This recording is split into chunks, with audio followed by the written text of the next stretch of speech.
யாரன்ஸானோட episode 5 தான் பார்க்க போறோம். வீடியோக்கு ஒரே ஒரு லைக்கை போட்டுருங்க. சரி வாங்க நம்ம டைம் வேஸ்ட் பண்ணாம எபிக்குள்ள போகலாம். இதோட ஸ்டார்டிங்லயே நம்ம ரீனா ஏதோ ஒரு கேம் விளையாண்டு இருக்கா. அங்க ட்ரெண்டுக்கு ஏத்த மாதிரி தான் ஒரு கேம் விளையாடுறா. இதை பார்த்து நம்ம ஹீரோ ரொம்ப ஆச்சரியமா வரான். ட்ரெண்டுக்கு ஏற்ற மாதிரியும் இவ வந்து விளையாடுறா. அது ஒரு கேம் தான். நம்ம எப்படி போக்கிமான்னு ஒரு ஷோவை பார்த்துருப்போம்ல, அதே மாதிரி அதுக்கான ஒரு கேம் தான். அங்க ரைடோ ஒரு பெரிய மாஸ்டரை இறக்குறான். ஆனா நம்ம ரீனா கிட்ட அப்படி இல்ல, ஒரு சின்னூண்டு இருக்க ஒரு மாஸ்டர் தான். நம்ம ரைடோக்கு இதெல்லாம் விளையாடி பழக்கம், அதனால தான் இவனோட லெவலும் இவன் கிட்ட மாஸ்டர் எல்லாமே இப்படி இருக்கு.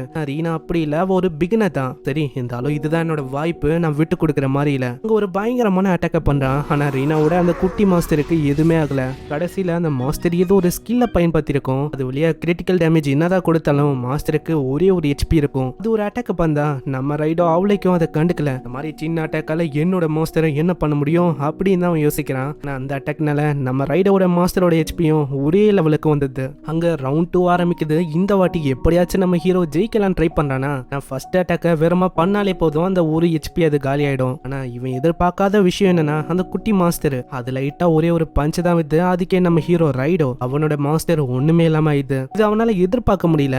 எல்லாமே அவளோட பிளான் படி தான் போயிருக்கு. அந்த குட்டி மாஸ்டர் இருக்குல்ல, அதோட அட்டாக்கே வேணும்ட்டு இப்படிதான் டிசைன் பண்ணிருக்காங்க. எப்பயுமே இதுதான் ஃபர்ஸ்ட் அட்டாக் பண்ணும் அப்படின்னு ஏதோ அவளோட கைக்குள்ள என்ன போட்டுக்கிற மாதிரி தெரியுது. திரும்ப அங்க விளையாடுறதுக்கு கேக்குறான். ஆனா நம்ம ஹீரோ வேணான்னு சொல்றான். அதுக்கப்புறம் போற வழியில அவனுக்கு பாத்ரூம் வருமா, இதனால பக்கத்துல ஒரு ஷாப் இருக்கும். அங்க வந்து அவன் போறான். அங்க இவ உட்காரும் போதே சைட்ல அந்த சின்ன பொண்ணு வரா. சின்ன பொண்ணு எதுக்கு இங்க வந்திருப்பானா, அங்க ஒரு டால் இருந்திருக்கும். எப்படியாச்சும் இது அக்குனுக்கு கொடுத்தாலே போதும், அதுக்கப்புறம் யாராலையுமே நாங்க ஒன்னா இருக்கிறத தடுக்க முடியாது. அப்படி இவ யோசிக்கும் போதே ரீனா வர. ரீனாவை பார்த்து இவ தப்பு தப்பா யோசிக்கிறா. வந்துட்டாலா, இவ வந்து வேணும்ட்டே வந்திருக்கான் என்னையும் அக்குனையும் பிரிக்கணும்னு. வந்து அந்த டாலை அவ ட்ரை பண்ணலாம் எடுக்கிறான்னு. அது தனியா வாங்கினா ரொம்ப விலை அதிகமா இருக்கும். காசை போட்டு இப்படி எடுத்தா அது லாபமா இருக்கும். அதை அவ ட்ரை பண்றா. ஆனா ஒண்ணுமே அங்க மாற்ற மாதிரியே இல்ல. அதே மாதிரி காசு எல்லாமே வேஸ்டா போனதுதான் மிச்சம். கடைசியில 100 எண்ணு அது ஒண்டிதான் மிச்சம் இருக்கு. இதனால அவளுக்கு ரொம்ப கடுப்பா இருக்கு. அங்க ரீனாவும் டைரக்டா 500 எண்ணெய் போட்டு ஆரம்பிக்கிறா. அங்க ஒண்ணு மேல ஒன்னா எடுக்க இதை பார்த்து அவ ரொம்ப ஷாக் ஆகுறா.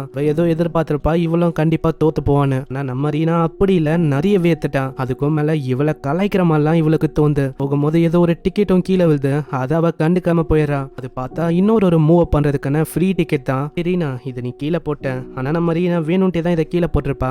உனக்கு தான், நீயே வச்சுக்கலாம். ஒன்னும் நீ கொடுக்குற சேரிட்டி எல்லாம் ஒன்னும் வேணாம். நான் அந்த பொம்மை எடுத்தா அது என்னோட சொந்த உழைப்பால தான் எடுப்பேன். அங்க போய் பார்க்கும்போது ஒரு டால் வந்து ஒரு சாய்வா இருக்குமா, அது ஈஸியா சும்மா தட்டுனாலே விழும். அது நம்ம ரீனாவோட டெக்னிக் தான். ரீனா வந்து இதை எதிர்பார்த்திருக்க மாட்டா, நான் அவளோட டெக்னிக்கே காப்பி அடிக்க போறேன்னு. அங்க அதே மாதிரி அவ ட்ரை பண்றா. அங்க டாலும் கீழே விழ அவளுக்கு அவ்வளவு சந்தோஷம். ஃபைனலி நான் வந்து அக்குனுக்கு என்னால கிஃப்ட் கொடுக்க முடியும். அங்க ரீனாவையும் அவ கலாச்சிட்டு போறா. ஆனா போகும்போது ஒரு சைடு அவ அதே தான் யோசிக்கிறா. எப்படி அந்த டால் வந்து அங்க விழுந்திருக்கும், இதை பண்ணதோ ரீனாவோட வேலை தானோ. நான் ஈஸியா விட்டுட்டு எதுக்கு கஷ்டமா வந்து அவ எடுக்கணும். அப்பனா அவ எனக்காக தான் இப்படி பண்ணாலோ, நான் வந்து அவளுக்கு தேங்க்ஸ் சொல்லிருக்கணும். இதுக்கப்புறம் நம்ம ஹீரோ அங்க வருவானா. அங்க எல்லா டாலையும் அவனுக்கு தரா. இவ பரவாயில்லையே, நீ வந்து எல்லாத்தையுமே ஜெயிச்சிட்டியா, ஆனா இதுக்கு முன்னாடி நீ தந்துட்ட, அதனால வேணாம். இருந்தாலும் அவ எல்லாத்தையுமே திணிக்கிறா. ஹீரோக்கும் வேற வழி இல்லாம அதை வாங்கிக்கிறான். சீன்லயே தூங்கும் போதும் அங்க பக்கத்துல தான் வச்சு தூங்குற மாதிரி இருக்கு. எனக்கு தோக்குற மாதிரியும் கெட்ட கனவா வருது. இதே மாதிரி அவன் ஸ்கூலுக்கு வரான். என்ன தெரியல, நம்ம ரைடோட வெயிட் அங்க ஏறி போன மாதிரி இருக்கு. ரீனாவும் கிட்ட வர சொல்றான். ஏ ரைடோ, உனக்கு வந்து வெயிட் கூடி போயிடுச்சுன்னு நினைக்கிறேன்.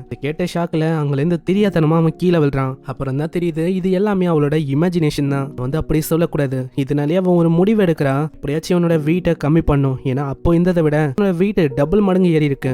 ஏன் காரணம்னு யோசிச்சாலும் இவ தான் ஒரு சைடு காரணமா இருக்கா.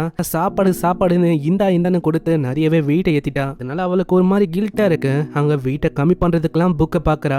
அங்க ரைட வருவானா, அங்க மறைச்சு வச்சரா. ஆமா நீ ஏதாச்சும் பாத்தியா? இல்ல நான் எதையுமே பார்க்கல. நான் உண்மையா சொன்னா, நான் வந்து அவ படிக்கிற புக்கை பார்த்தேன். அது டயட் புக்கு. அவளோட வெயிட் எல்லாமே பர்ஃபெக்டா இருக்கு. அப்புறம் எதுக்கு அவ புக்கை படிக்கணும்? இதனால அவளுக்கு ஹெல்ப் பண்ண சொல்லி அவன் வெயிட்டை குறைக்க ஆரம்பிக்கிறான்.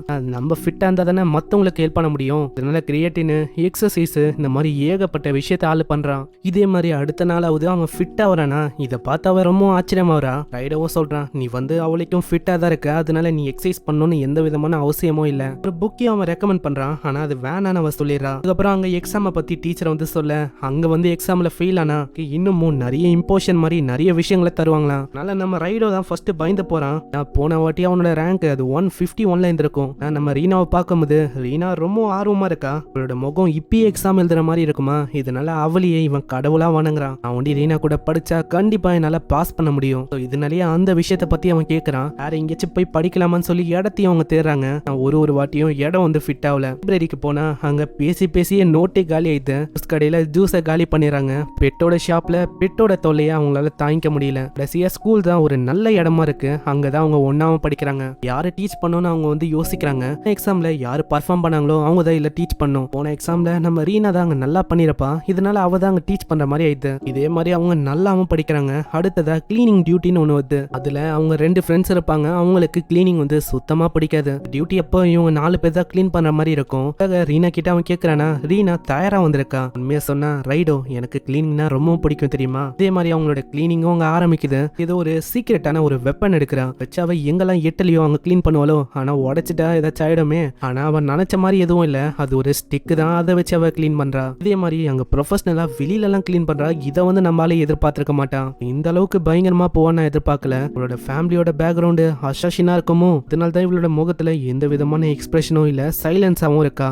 அங்க தப்பா யோசிக்கிறான். அங்க டிட்டர்ஜென்ட்டை கலக்கும் போதும் பாய்சனை தான் அவ கலக்குறான்னு யோசிக்கிறான். அங்க அதை வச்சு அவங்க கிளீன் பண்றாங்க. அது உண்மையிலேயே வேற லெவலா கிளீன் ஆகுது. அதுக்கப்புறம் அவங்க வேலை முடிஞ்சிச்சுன்னு அவங்க போறாங்க. இன்னமும் ஒரே ஒரு வேலை தான் இருக்கும். பெரிய ஷெல்ஃப் அவங்க நகர்த்தணும். அதுக்கு நம்ம ரீனா ட்ரை பண்றா. கரெக்டா மேலேயே விடுறதுக்கு போயிருக்கும். Just miss.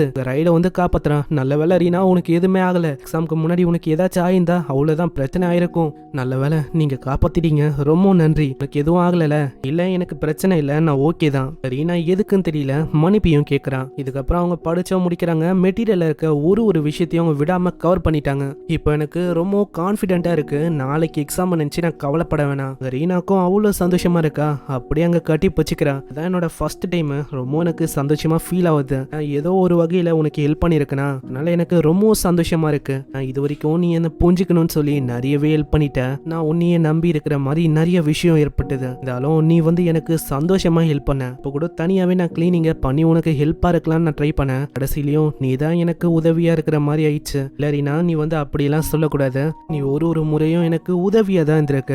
இதை கேட்கறதுக்கு அவளுக்கும் சந்தோஷமா இருக்கா. அங்க தேங்க்ஸ்ன்னு சொல்றா. அங்க ஹீரோவும் சொல்றான், நம்ம வந்து நாளைக்கான எக்ஸாம ஒழுங்கா நல்லா பண்ணலாம். அங்க எக்ஸாமுக்கான ரிசல்ட்டும் வந்து நம்ம ஆளு 150ல இருந்து 80க்கு வந்துட்டான். இன்னும் ஒரு நல்ல இம்ப்ரூவ்மெண்ட்ல இங்கே இந்த எபிசோட முடியுது. ஸோ மறக்காம கீழே ஒரு லைக்கை போட்டுருங்க. ஏன்னா அப்பதான் நிறைய பேருக்கு ரெக்கமெண்ட் ஆகும். ஸோ நான் உங்களை நெக்ஸ்ட் எபிசோட சந்திக்கிறேன். தேங்க்யூ ஃபார் வாட்சிங். சேனரா.